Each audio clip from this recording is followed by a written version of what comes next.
하나님의 나팔소리 전지진동할 때에 예수 영광 중에 구름 타시고 천사들을 세계 만국 모든 곳에 보내어 구원 얻은 성도들을 모래 주여 나팔 불 때 나의 이름 나팔 불 때 나의 이름 나팔 불 때 나의 이름 부를 때에 잔치 참여하겠네. 아멘.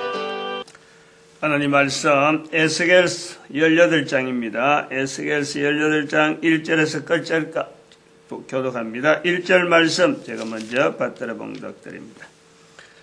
여호와의 말씀이 또 내게 임하여 가라사대 너희가 이스라엘 땅에 대한 속담에 이르기를 아비가 신 포도를 먹었으므로 아들의 이가 씨다고 하면 어찌미뇨. 에스겔서 18장입니다.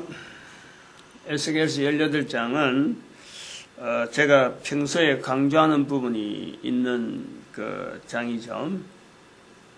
18장 23절 18장 23절 나 주 여호와가 말하노라 내가 어찌 악인이 죽는 것을 조금인들 기뻐하랴. 조금인들 기뻐하랴. 그가 돌이켜 그 길에서 떠나서 사는 것을 기뻐하지 아니하겠느냐.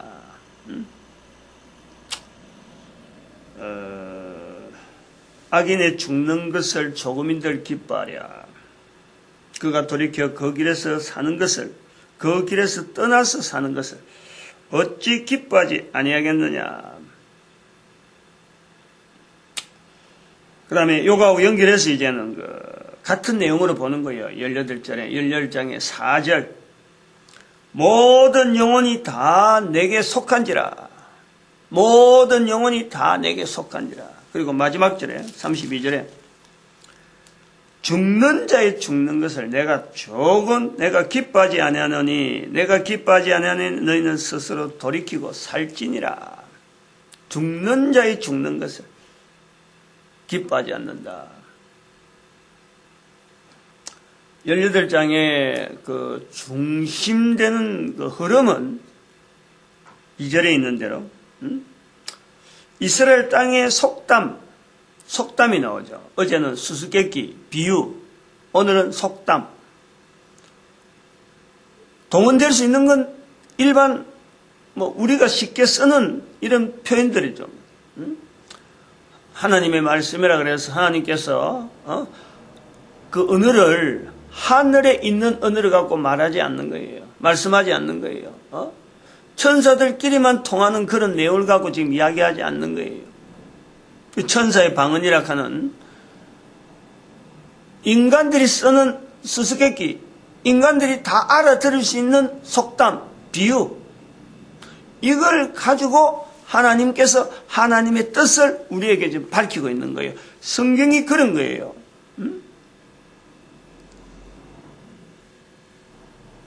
다시 말하면, 쉽게 말하면 부모가 지어준 이름을, 내 이름이 있는데 이건 부모가 지어준 거예요.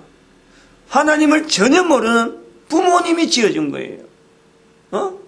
알아보고 좋은 이름이다 싶어서 지어준 이름이에요. 그런데 이거를 하나님께서 사용하시는 거예요. 우리가 쓰는 언어, 우리가 알고 있는 내용을 갖고 하나님은 구원이라고 하는 어마어마한 모든 영혼들이 다 내게 속한지라. 모든 사람들이 다 구원받기를 이루는 그 하나님의 섭리가 예수 그리스도께서 이 땅에 오셔서 십자가에서 피 흘려 죽기까지, 무덤에서 내려가는까지,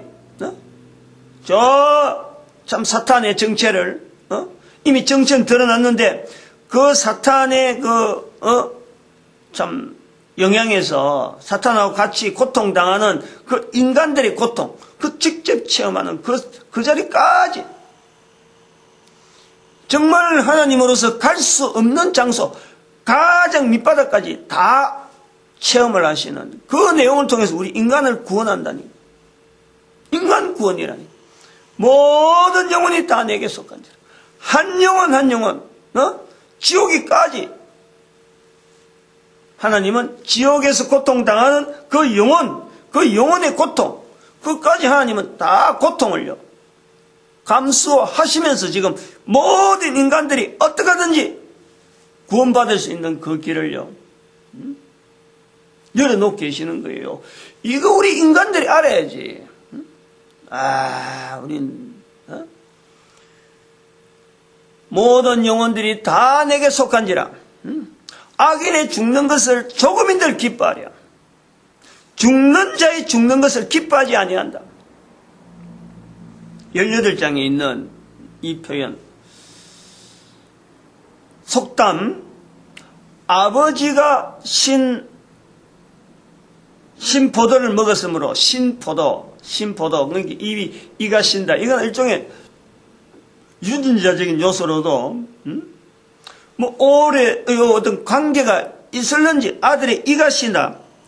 이 신은 거하고 아버지가 신포도 먹은 거 이거는 그 유전적으로 볼 때는요 유전학이나 어떤 그 우리가 면역 체계적인 여러 가지 구조를 보면은 신포도 먹어갖고 이가 쉬는 먹을 때 이 쉬는 거 그거는 본인의 이야기지. 먹다는 아이가 이가 쉬는 것은 다른 의미다 이거지. 전혀 다른 걸 갖고 억지로 이제는 연결하는 우리 인간의 그 악함. 거기서 아버지가 죄를 지었으면은 그 죄를 아들이 분담해서 맡아야 되지 않느냐 이런 이야기예요. 이거는 뭐 지금 우리 생각에서는 법으로 만약 하다 해도요 이런 법은 있을 수 없지. 우리가 이런 거 전혀 경험하지 않는 법 속에 살고 있다는 것만 해도요 이게 큰 복이에요. 그러면은 좀 전혀 뭐 이런 거 관계 없는 건 아니지만은 부모에 대한 부모의 책임이 부모 복양 또 부모가 가지고 있는 어떤 금전적인 책임 죄하고 관계없이 여기서 자녀에게 맡기는 거는요 법적으로 몇 가지 있는 것 같더라고. 그거는 그 내용은 어떻게 하든지 부모로부터 자녀가 부모를 복양해야 되는데 복양해야 되는 그 어떤 원리에서 어떤 채무관계 이게 권리면서 권리를 제대로 수행 안 했을 적에 거기에서 나오는 어떤 책임 이런 의미에서는 이 금전관계는 따라오는 거 있는데 이건 지금 아니요 생명에 대한 게 생명 육신의 어떤 직접 가는 형벌하고는 전혀 관계없어요. 민사관계하는 거하고 형벌관계하는 건 이거는 전혀 관계없어요. 전혀 다른 내용이죠. 죄로 보는 것도 아니고 하나의 그 금전적인 책임으로 물린더라 이거지.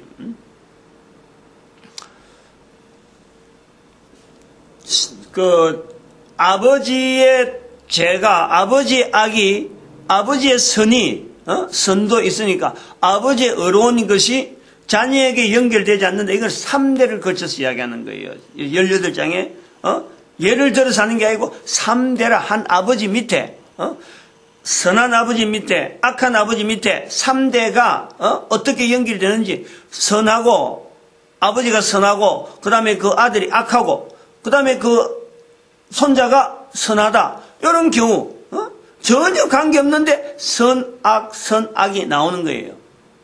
또 아버지가 악하고 아들이 선하고 그 뒤에 악하고 이게 악선악 이런 게 말이요 전혀 관계없이 아버지와 아들 사이에 이게 나타나는 거예요. 선과 악 되어지는 거는 아버지로부터 보는 거는요 우리가 아들이 아버지를 통해서 보는 거 아버지가 하는 거 아버지가 하는 것은 아들은 다 할 수 있어요. 다 할 수 있어요. 흉내만 내도 아버지한테서 본 거는요 다 할 수 있어요. 제가 그거 살아보니까 그래 되는 거예요. 내가 그 이야기를 할 수 있어요. 누구든지 가정이란 이 환경 속에서 아버지로 통해서 엄마를 본 거하고는 또 아들 입장에서는 또 다르지. 엄마는 아마 딸하고는 어떻게 될지 모르겠어. 그래서 딸이 어떻게 어미가 어떻게 하면 딸도 그렇다 하는 말씀도 앞에 있었는데 제가 아들이 되니까 아버지가 한 일은요 전체가 다 내 하는 일에, 오래 있어본 것도 아니고 아버지를 자주 어떤 같이 생활해 본 건 아니지만 일할 때 아버지가 이 일을 좋아하시거든. 잘하시거든. 그러니까 일할 때 내가 큰아들이라니까 다른 애는 그냥 안 부르고 날 불러서 도와주는 일을 내를 제일 많이 시키는 거예요. 내가 일하는 거, 어떤 일에 뭘 하는 거, 자우턴 도움이 될 만한 국민학교 한 3학년 때부터인가 자꾸 불러서 이렇게 시키는 거예요. 뭐 일거리 시킬 만한 어떤 게 되니까. 그래서 그때부터 이렇게 반 거는요, 거의 다 기억해요. 거의 다. 그리고 내가 그런 일들을 만나느냐, 안 만나요. 안 만나는데 불구하고, 내가 하는 일에 좀 어려움이 있으면, 이 아버지는 어떻게 했지? 하고 그 생각을 한다니까. 그래서 해 나간다니까. 그래갖고 생각하기를, 아버지가 하는 일은 아들은 다 한다. 그런데 제가 아버지가 하는 일을 하는 중에서 안 하려고 내가 겁을 낸 게 있어요. 겁을 낸 거. 크게는 세 가지로 보니, 크게는. 그 교회 와가지고 그런 거예요. 교회 오기 전에 내가 생각도 못했지. 교회 오기 전에 그렇게 하는 환경 속에서 그래 해야 되는가 보다 하고 따라가던 건데, 교회 오고 난 뒤부터 그래 하면 안 된다는 소리를 듣고 내가 거부한 게 세 가지라. 술, 담배, 제사. 넌 분명하게 안 했어. 분명하게. 처음에 제일 먼저는 뭐 술, 담배는 아예 마음에 딱 품고 있었고, 행동으로 나타낸 거는 제사 문제. 그게 고등학교 2학년 때부터인가 그걸 내가 안 했다니까. 고등학교 2학년 때 추석에 제일 첫 번째 시도한 게 추석에 4월달인가 3월 말인가 교회를 가기 시작해갖고 8월달 되면 한 5개월 6개월 그 갭이 있는데 그때부터 교회를 나가나니까 이 제사 문제가 계속 들려오는 거예요. 그러니까 이게 옳지 않다. 옳지 않은데 나는 집에 가면은 그게 옳은 줄로 알고 있잖아요. 근데 이걸 어떻게 벗어나? 방법을 생각하다가 괜히 공부도 못하는 내인데 친구 집에 가서 시험이 있다고, 학교에서 시험이 있다면서 친구 집에 가서 공부한다고. 그때 처음 내가 외박해 거예요. 외박은 그때 처음 해본 거예요. 집 떠나서 잠자보기는 그날 처음이에요. 고등학교 2학년 때. 그러니까 아버지가 하는 일에 이 반대를 한다 하는 이거는요, 정말 이거는 그 한 개인에게는요 큰 어떤 이게 충격이면서도 어마어마한 모험이라니까. 아버지가 하는 일을 떠난다. 이건 큰 모험이. 기억이 지금 분명히 있다. 아버지가 저거 하는구나, 안 해야지. 술, 담배는 옛날 어른들이 술, 담배, 우리의 옛날 어른들은요, 술, 담배는 이거는 기호식품이지, 이것 갖고 뭐 제재한다거나 이게 뭐 잘못됐다. 내가 군대 갔을 때 담배를 줬으니까, 술 먹으라고 내무반에서 술 안 먹는 거하고 내가 맞았으니까, 군대에서 고참이 있는데 쫄병이 와가지고, 신병이지 뭐, 계급은 하사관이지만 하사관 사이에서 하사관들 모임이 있는데 그 모임에 가갖고 신입이 왔다고 이렇게 축하하면서 이렇게 또 환영주를 내는데 그거 안 받아 먹는다고 실컷 환영주 해놓고 또 맞는 거예요. 그래 맞아도 혼자 만나. 비슷한 서열에 있는 사람들끼리 전부 다 줄줄이 막 내 때문에 다 기합받고 하는 부담. 어마어마한 부담이 있는 거예요. 근데도 그게 아버지가 술 잡수고 담배 피우고 하는데 이거를요, 모방을 했지. 아버지가 술 먹는 거, 술 잡수는 거 보고 나도 고등학교 1학년 때, 2학년 때인가 그때 봄소풍, 그때 고등학교니까, 어련히 한다 그래갖고 애들이 술을, 탁주를 가지고 가서 먹었어요. 먹고는 뭐, 분덕에서 막 떨어졌는데 그 뒤부터는 일절 술, 담배, 술은 뭐 끊었고 담배도 그 전에 아버지가 피우니까 그거 함께 비워갖고 먹어봤어. 한번 쭉 빨아봤어요. 근데 뭐 기침이 컬럭컬럭 나니까 조금 피우다가 내가 경험이 있다니까. 아버지가 했기 때문에 다 할 수 있어요. 그런데 안 한다는 거지. 하지 말라 소리를 자꾸 들으니까 안 해지더라는 거예요.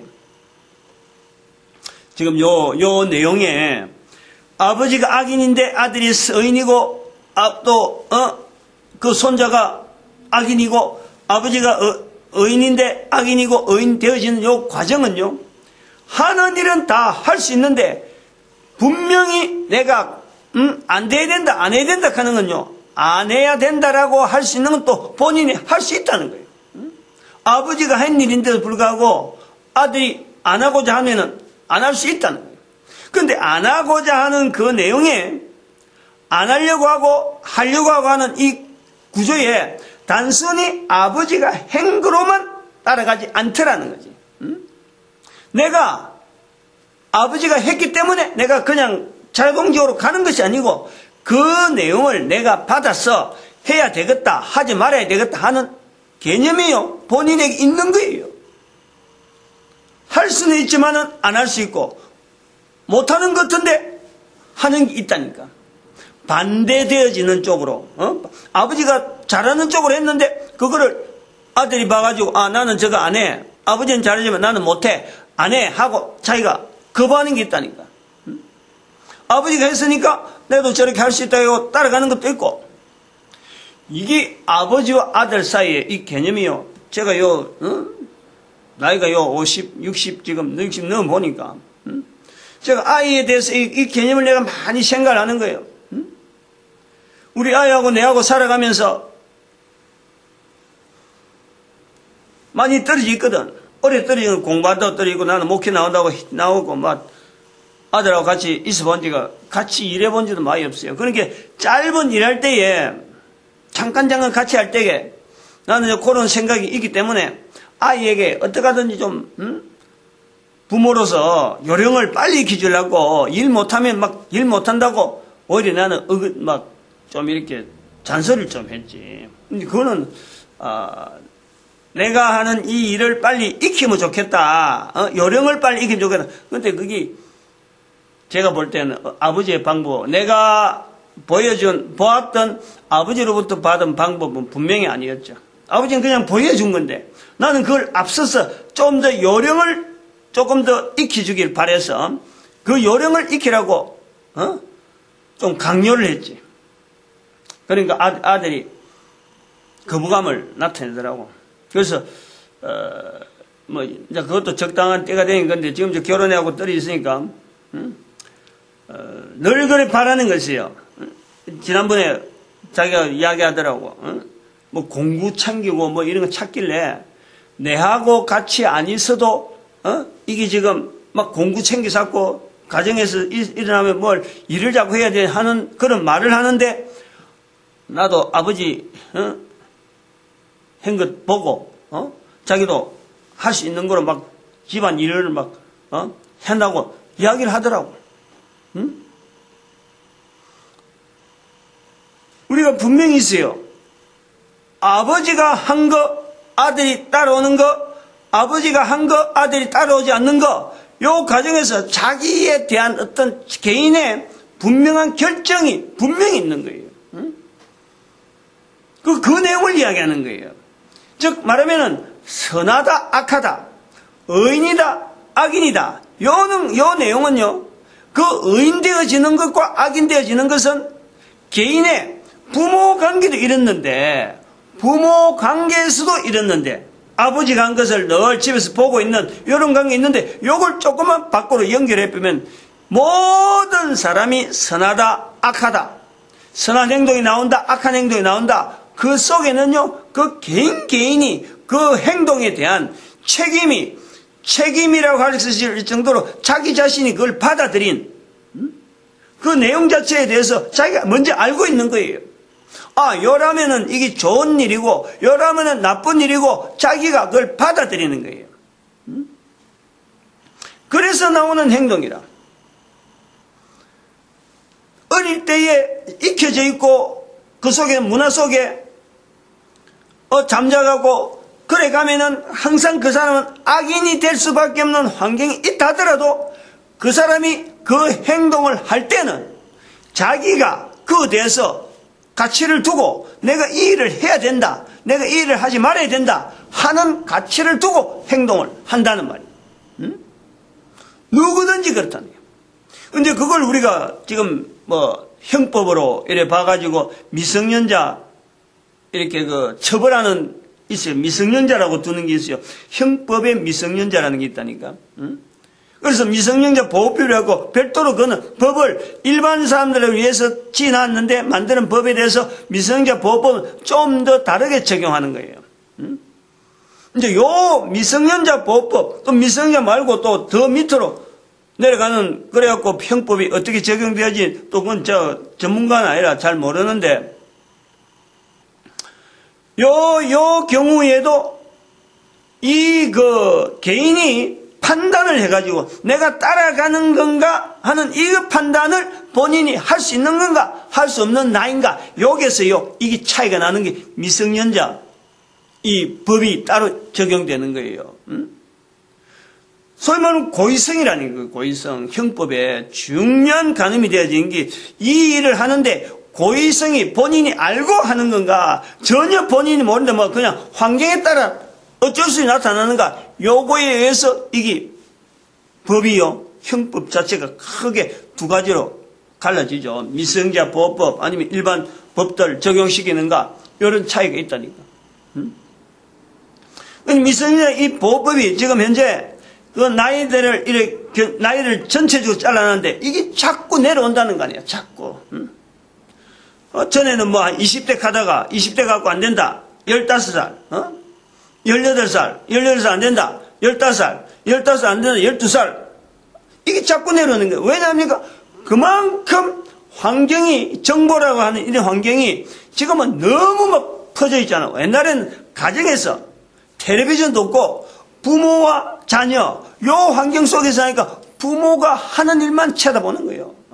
그 외에서 다른 정보가 없는 거지. 내가 그랬잖아. 고등학교 2학년 때 그때 처음으로 공부한다고 친구 집에 외박을 할 정도로 이 환경이요, 다른 집에 와서 잠자는 이런 환경이, 이건 굉장히 어려운 거예요.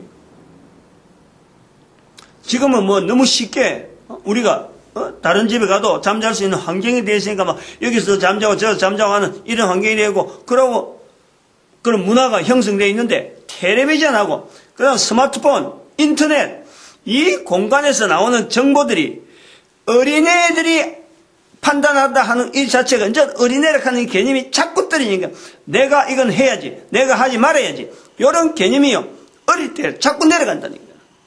그러면 이게 미성년자라고 법이 자꾸 내려간다는 거 하면은 일반 범죄할 수 있는 이 어떤 나이대가 그만큼 많다는 거고, 이거는 한 사람이 많아진 게 아니고 전체적으로 많아지니까 사회가 악한 거예요. 사회가 전반적으로 악하게 나오는 거예요.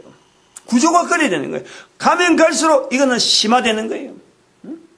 어린애도 어른들이 생각하지 못하는 소위 말하는 해킹이라고 하는 거, 처음에는 해킹 프로그램을 알아가지고 아무데나 들어갔는데 지난번에 8살짜리가 해킹을 해갖고 국가 어떤 오래된 이야기지만은 그건 나오는 거예요. 그래서 아이고 이 해커들이 이거는 범죄인지 모르고 자기들이 했는데 나중에 이게 알고 고의성이 있어서 해커들이 자꾸 나이가 어리가도 하지 마라 경고를 준데도 불구하고 자꾸 한다는 거는 어린데도 불구하고 해서는 안 되는 것도 불구하고 자꾸 들어가는 거예요. 자꾸 낮아진단 말이에요.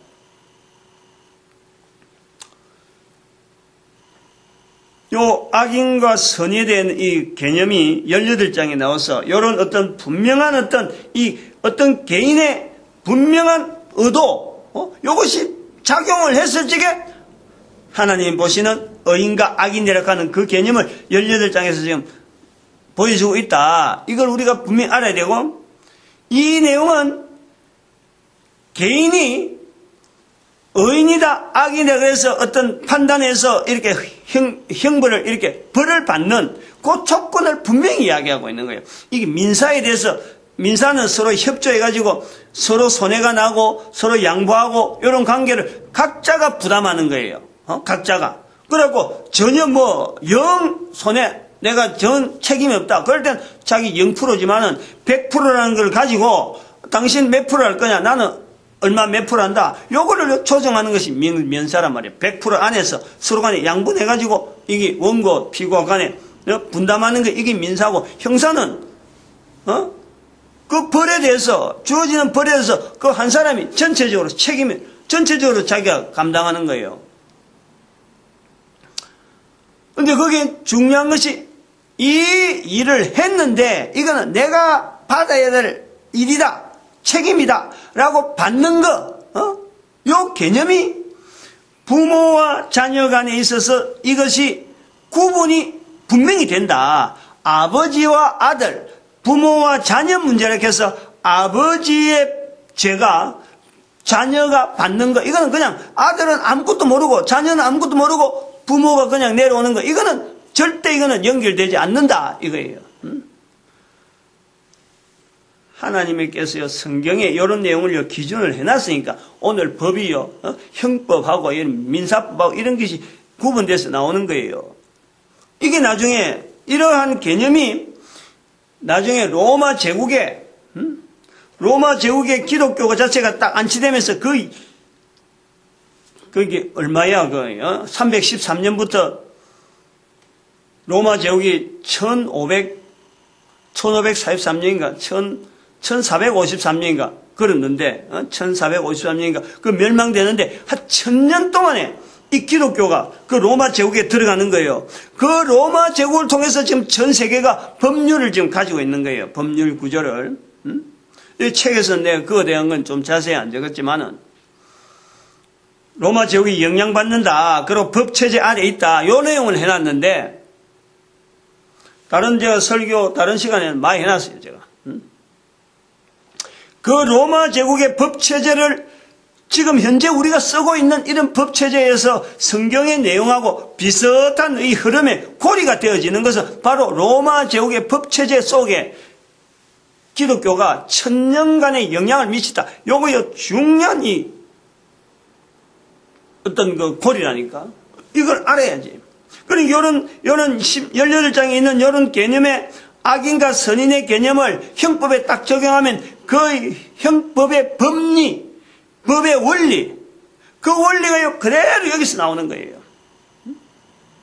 이것이 적용되어서 영원한 어떤 천국과 지옥 하는 그 어떤 개념에 천국에는 가야 될 사람이 가야 되는 거고 지옥은 가야 되는 사람 간다. 여기에 대한 구분이 있는 거예요. 막연하게 나도 천국 가고 니도 지옥 가고 뭐 천국과 지옥이 막연하게 들락날락 하는 이런 어떤 개념 자체가 아닌 분명하게 선이 있어. 여기는 천국에 가는 사람은 지옥에 필요 없고 지옥에 갈 사람이 천국에 필요 없고 요거 자체가 분명히 갈라지는 거예요.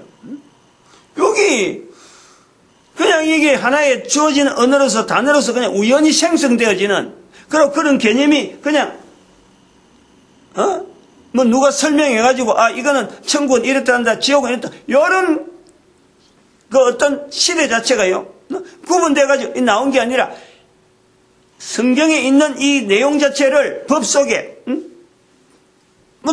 이걸 성경에 있는 내용을 법 속에 여겼다 안 여겼다 이런 자체를 누가 시도해갖고 이 성경에 이런 중요한 내용을 우리가 이제 법리 안에 집어넣어야지 이런 내용을 누가 의도적으로 시도한 게 이게 하나의 물결처럼 쫙 넘어오다가 지금 전 인류가 지금 보고 있는 거예요. 그런데 아무도 그것이 성경에 나온 원리라고 하는 이 내용을요 이야기를 하지 않죠.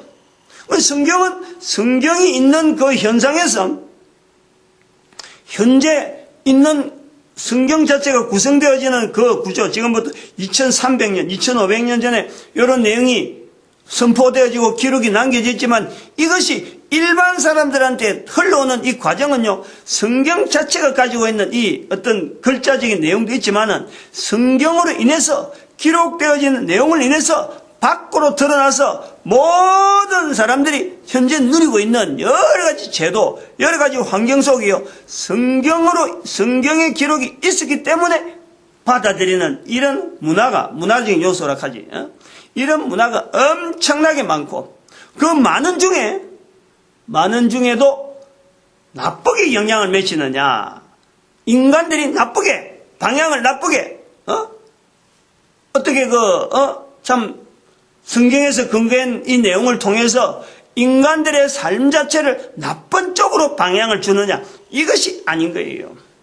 이 내용을 우리가 참 구석구석에 흩어져 있는 이 수많은 어떤 흔적들을 이렇게 쫙 모아서 성경하고 연결하고 고리를 해보면요, 전부 다 인간들을 잘되게 하려고 제도 자체를 주더라도 그 제도 속에서 나오는 그 내용이요, 항상 인간들은 잘 몰랐는데, 당대에는 잘 몰랐는데 이것이 하나의 문화로 형성되어 가다 보니까 나중에 보니까 이게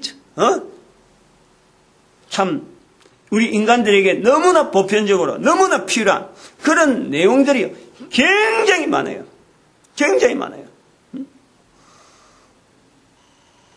이제 이런 취지에서 열방의 선지자라 하는 이런 구호가 외쳐지고, 또 제가 책을 통해서 나오는 그 개념 전체가 뭐냐니까, 모든 인간들이 결국에는 이 성경에서 나타나는 모든 영혼이 다 하나님께 속한 것, 모든 사람이 다 구원받길 바라고, 모든 사람들이 다 진리를 아는데 이르길 바라는 그 모든 사람의 그 구조 속에 이게 들어간다니까. 그 구조를 가지고 그 속에 열방의 선지자 자리가 있는 거예요.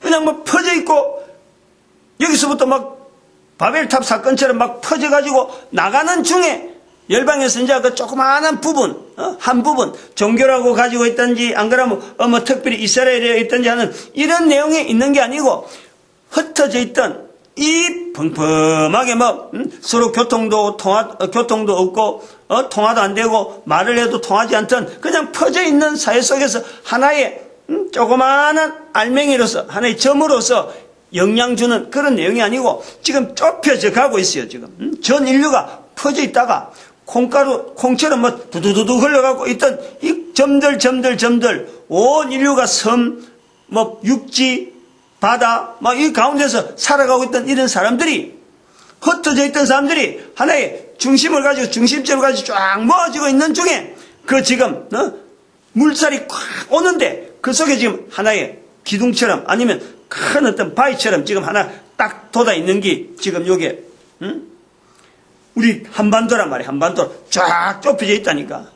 좁혀져 오고 있는데, 이 한반도에서 열방의 선지자를 통해서 이 모든 물살의 방향에 이 사람들에게 이제 일일이 다 영향을 줘서 마지막 점에, 종점에 모든 입으로 예수를 그리스도라 하는, 모든 무릎으로 예수 그리스도 무릎 꿇고, 예수를 가장 높은 자리에 두고 있는 이 자리 쪽으로 모아지고 있는 거예요. 이 삼각형, 무릎 꿇고, 가장 높은 자리, 제일 밑바닥에 무릎 꿇고, 가장 높은 자리 위에 예수 이름 두고, 입으로 좁아지잖아. 무릎은 좀 더 넓고, 입은 작고, 그건 좁아지고, 다른 사람 모아지고, 모든 사람 위에 이름을, 예수 이름을 두니까, 이게 삼각형으로 되는 거야, 삼각형. 그 구조 속에 지금 열방의 선지자는 자리가 있다. 이게 퍼지는 가운데 있는 게 아니고 모아지는 가운데 있다는 거예요. 모아지는 가운데. 요걸 우리가 염두에 둬야 돼요. 시대가, 세월이, 인간이 그냥 언제가 지나 이렇게 평평하게 퍼져 있으면 퍼져 있고, 전쟁하면 전쟁하고, 니하고 내하고 멀어진 들 있는 게 아니에요. 항상 우리 인간들은요, 이 가는 이 흐름은 결정적인 마지막 그 때가 있는 거예요. 마지막 때가. 죽는 것, 사는 것, 살아있는 모습엔 수많은 모양들이 있지만은 죽는 건 단순해요. 모든 사람이 죽어가요. 모든 사람이. 그런 살고 죽는 문제, 의인과 악인, 행동들은 다양한데 그 행동들 다양한 속에 이거는 죽는 행동이다, 이거는 사는 행동이다. 여기서 뭐 하느냐? 결론을 내잖아요. 어떤 것이 죽는 행동이고 어떤 것이 사는 행동이고, 이거는 구체적으로 하려면 사람마다 민족마다 수도 없이 종류가 많아. 그러나 결과적으로 이거는 사는 거다, 이거는 죽는 거다. 요 죽는 것과 사는 것을 요래 쫙 모아보면은 이게 모이잖아요. 전체적으로 모이잖아요. 죽는 것은 하나님 앞에서 보면 이거는 구원받는 게 아니다. 오늘 여기서 표현한 에스겔서 18장에 죽는 자의 죽는 것, 소위 말하면 이거는 하나님 앞에 볼 때 심판으로서 나는 거고, 악인이 죽는 것을 조금이들 기뻐하랴. 다시 말하면 구원받는 길이 있는데 악인들이 구원받지 못하고 있는 상태, 그 악인의 죽는 것, 여기서 전반적으로 모이는 거예요. 행동들, 개인의 행동들, 그 여러 가지 내용들 하는 거는 형사 재판정에 가서 수많은 사람들이 재판받는 내용은요, 다양해요. 민사도 다양해요. 민사는 주로 그건 거짓말을 찾아내는 거고, 거짓말을 찾아내는 거지. 어떤 쪽에서 거짓말을 많이 했느냐, 요걸 찾아내는 거고, 그거다 비중을 두는 거고, 내가 잘못했다 하면 끝나는 거예요, 민사는. 형사는 수많은 행동들, 실제로 하는 행동들, 의도적인 거, 범죄 행위, 이걸 가려서 거기다가 벌을 부과하는 건데, 전 세계에 있는 법정이 얼마나 많겠어. 그리고 그 법정에 안 간 내용들이 얼마나 많겠어. 그 수많은 사람들의 법 내용, 그걸 갖고 하나로 죽는 것, 이거는 사는 것 두 개가 딱 구분되어 있잖아. 각 사람이 흩어져서 이 죽는 것, 사는 것으로 또 구분해하고 있는데, 이 내용을 사람들은 쫙 모아서 보면은 의인되어지는 것, 사는 것은 의인으로, 죽는 것은 악인으로, 이렇게 구분되어지는 단순화식이에요, 단순화. 이걸요, 우리가 살아가면서, 형법에서, 안 그러면 주변에서, 이런 어떤, 말을 해서 그런 게 아니고, 자기가 스스로, 이거는 하나님께서 보시는 참 구원에 받는 길이다. 하나님께서 보시는 이거는 미워하는 거다. 하나님이 기뻐하는 거다. 하나님이 미워하는 거다. 요 개념을, 국가 개념을 두고 어떻게 법을 피하지? 어떻게 탈세하지? 어떻게 하면 재산 빼돌리지? 소위 법이 부여하는 그 재산에서 빼돌리지? 이런 것을 돈을 받아갖고 돈을 쓰면서도 말이에요. 그런 데 신경 쓰지 아니하고 주어진 삶 속에서 내가 사는 삶 동안에 국가에서 나타나는 어떤 법의 구조, 요것을 탈피해가지고 국가 법보다도 하나님께서 내 개인에게 어떻게 살라라고 하는 이 개념을 내가 붙잡고 살아가면은 궁극적으로 그가 부모가 어떻든 간에, 주변에 환경이 어떻든 간에, 친구들이 어떻든 간에 하나님 보시기에 의를 행할 수 있는 요소가 내한테 있다니. 우리 개인이 다 있다니. 가능성이 있다니.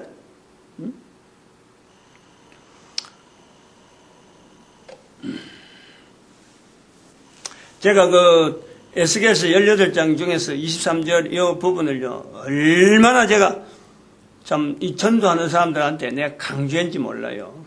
얼마나 강조했는지 모른다고. 우리가 인생이 살면서, 사람이 살아가면서, 이래 봐도 안 되고, 저래 봐도 안 풀리는 게 있잖아요. 일들이 안 풀리는 내용이 있잖아. 내가 몇몇 전도사한테 그런 이야기 했는데,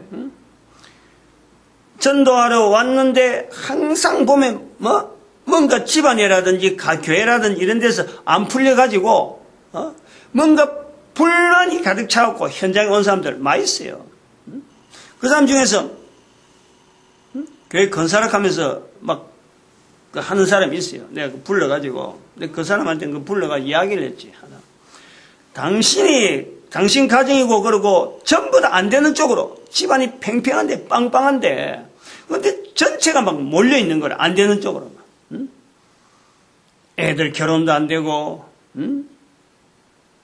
재주가 좋고, 타이튼, 남편 직장도 그렇고, 자기도 그렇고, 교회에서도 막, 이렇게 멀리 받고, 행동 자체가 좀, 자기가 생각은 잘하려고 하는데, 해놓은 게 보니까, 놈들이 항상 보면, 왜 저런 행동하지 하는 이런 사람들이 있잖아요.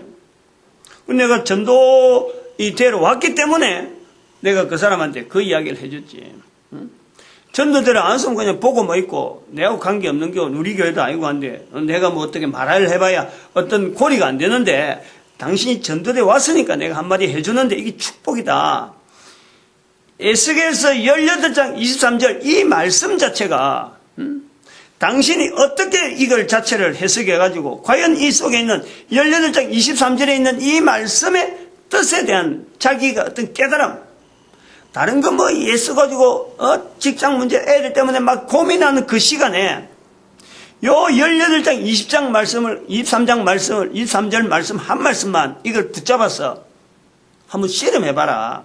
진정한 여기 뜻이 무슨 뜻이 있고 우리 인생이 살아야 되는 것이 무엇 때문에 살아야 되는지 요거 한 말씀 가지고 한번 당신 실험해봐라. 여러 가지 이야기해보면 뭐 복잡하니까 요거 하나 가지고 한번 실험해봐라.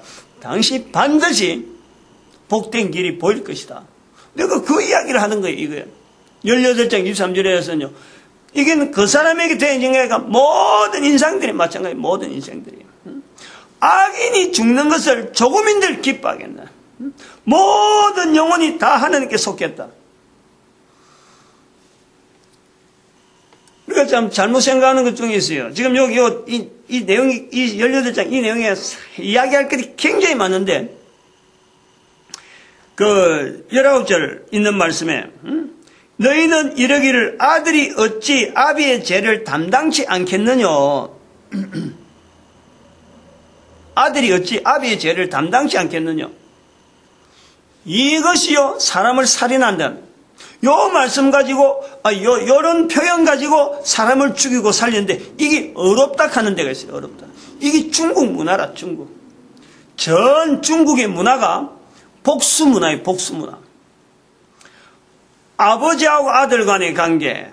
이 관계는 아버지가 어떤 사람들한테 죽었다. 어떤 사람한테 처형당했다면요. 아들은 반드시 거기에 대한 의무가 아버지를 죽인 원수를 내가 어떻게, 죽인 사람을 내가 어떻게 놔둘 수 있느냐. 이게 아들이 거기다가 책임을 가지고 있다니까. 이게 복수 문화예요. 우리가 한반도에서요, 떨어진 연세 엄청난 복이라니까. 이런 문화가 없잖아, 우리는. 우리는 없잖아요. 그런데 중국은 우리가 한반도로 가는 이 경계로 인해서 이 중국은 이 문화가 아주 막 기본적으로 깔려있어요, 기본적으로. 물론 중국 문화의 이 문화를 희석시키는 과정에 명나라가 막, 일어서는 것, 그 다음에 원나라가 간 것, 그 다음에 청나라, 여러 가지 막 문화가 뒤섞이는 이 내용이요. 사실은 이 문화를 희석시키려고, 아버지로부터 주어지는 이 어떤 환경은 아들은 고스란히 받는 세습되어지는, 그러니까 아버지로부터 세습되어지는 그 내용이 마치 아버지가 다른 사람한테 죽으면은 그 반드시 복수해야 되는 그 내용으로요. 중국은 아주 뭐 수천 년에 걸쳐서 그 문화가 살아있어요. 지금도 살아있어요. 지금도. 중국의 복수 문화는 대단해요. 나중에 친구 사이가 되어지면 나중에는 친구하고 사람들이 워낙 없으니까 자기 주변에 워낙 하니까 뭐 끊어지는 거예요. 결국 복수를 하면요. 환경이 항상 친구가 없이 자기 외톨이 되는 거야. 그러니까 친구 되어지는 것이 얼마나 귀한지 안 믿는단 말이야. 중국은. 결국은 중국은 서로가 믿지 않는 문화가 아주 팽배한 거예요. 거래관계가 얼마나 힘이 든데. 한번 태어나 보면 자기들하고는 완전히 죽을 등 살동하지만은 그 속에는요, 나에 대해서 저 사람이, 내가 어떤 뭐 참 어려움이 당하면 저 사람이 나를, 보호해주고 밀어주는, 이게 악하고 선하고 관계가 없어. 그냥 서로가 관계 때문에 나를 해줄 것이다. 이런 관계에서 친구가 되는 거예요. 이제 친구 되고 그래야 되는 건 좋은 것 해도 해놓고 보면 어마어마한 굴레가 탁 주어지는 거지. 이런 문화, 일본, 한국 있어도 이 문화가 아비의 죄를 담당하겠다.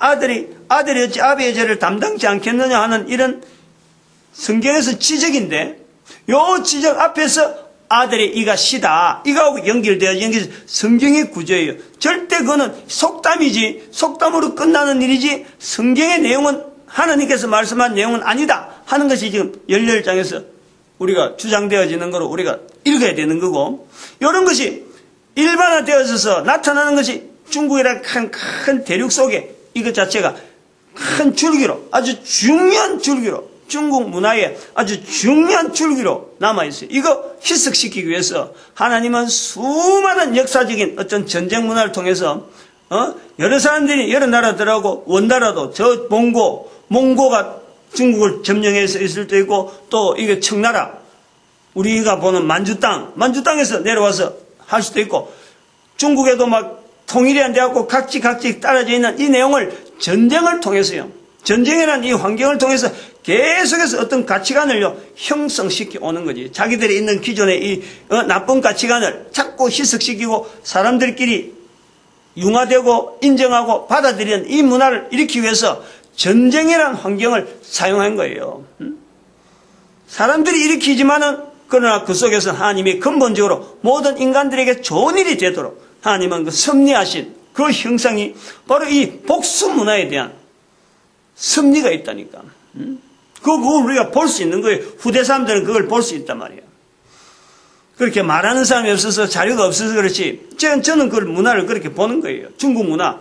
텔레비전 통해서 중국에서 막 하는 이런 그 내용을 한참 거의 한 1년 이상 여러 채널 통해서 막 내가 그만 중국에서 나오는 것에서 막 무조건 일정 봤는데, 내가 찾아진 것은 중국에는 이 복수 문화가 특별히 심하구나. 성경에서 이렇게 표현하는데 중국에는 지금 그것이 과정이 이렇게 되었다 하는 것을 나름대로 판단하고 있는 그런 분야가 있다니까. 그 다음에 또 하나, 모든 영혼이 다 내게 속한지라 할 때 여기서 또 하나 봐야 될 거는 뭐냐면은, 아이고요, 지나갔네. 시간이 벌써. 여기 천국과 지옥도요, 우리가 잘 생각해야 돼요. 하나님께서 아까도 말했지만 지옥에 가 있는 인간들이 하나님하고 어떤 관계냐? 거기에는 이미 하나님의 자비라고 하는 이 자비는요, 완전히 없어지는 거예요. 요거 내일 한번 더 해야 되겠네.